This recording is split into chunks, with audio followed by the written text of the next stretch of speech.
Trevor Hamilton. Mitch threw more touchdown passes in one half of football than Kenny in a whole month. Which QB we drafting this year? I like the LSU and Washington quarterback. Shout out to Washington, too, man. Got the upset. Man. All I'm saying is this. Could we just please let the season play out? A lot of people, when Kenny went down, said, we're ready for this conversation now.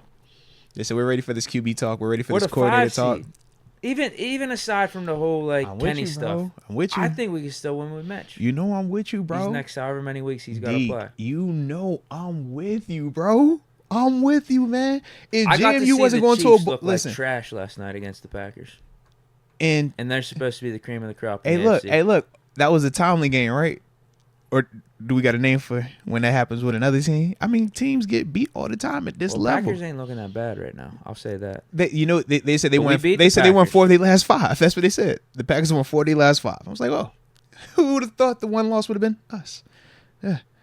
And they talk about us like we was terrible, but remember we talked about the Packers at one time like they were terrible, man. It's literally week to week in this thing. That's why we say you got to be even kill. You can't get too high, can't get too low, man. Day by day at this point. I'll probably enjoy my life much better for these next few months. Day by day. It's more fun though when I get to watch you because that's the fan. Like we on top of the mountain. Think about it. Going up into last game, man, I was saying, yo, if the Steelers win, they could be the 1 seed. They could be hosting. Man, we could be having this. It's just like we would be really close. Technically, to the 1 we would. seed if Technically, we won yesterday. Yeah. But it's just like, think about how extreme that was.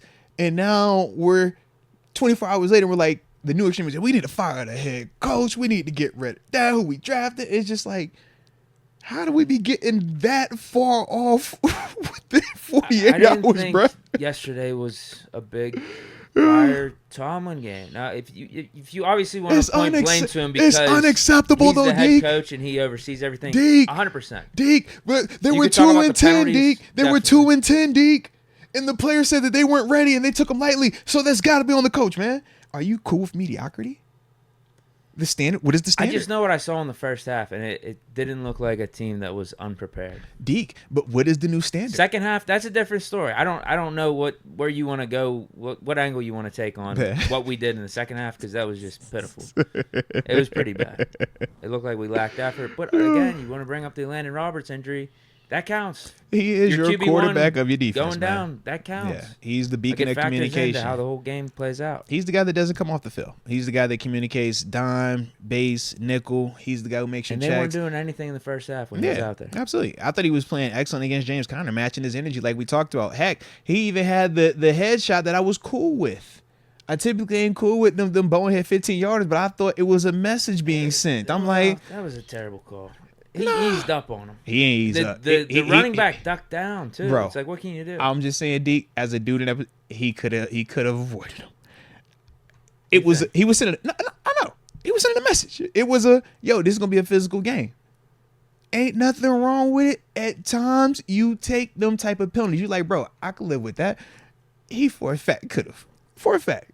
E-Rob was way more athletic than what y'all trying to minimize him to in that situation, man. He could have definitely avoided it. But when we talk about physicality, what is E-Rob's brand? He is a physical thumping, I'm going to hit you when I get a chance to, like Vince Williams. Vince would have said anything. We wouldn't have been tripping on it either.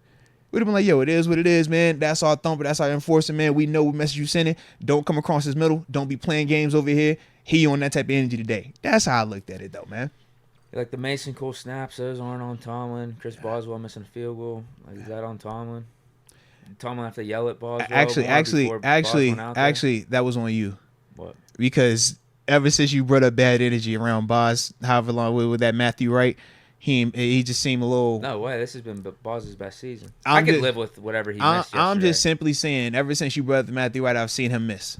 I've never saw him miss before then. I didn't bring up Matthew Wright in a while. I know. Since like week 2 or 3. Yeah, but still. Boz has been playing unreal this year. It was a weird miss, though. I think we was all like surprised. We got to see him in warm-ups kicking from like 65. Yeah. And he was draining them. It was a weird miss, bro. Weird miss, man.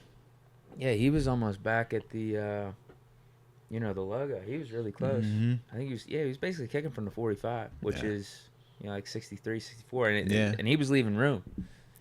Definitely could have been 65. Shout out to Boz, man. Shout out to Boz. But then he misses the 40-yarder.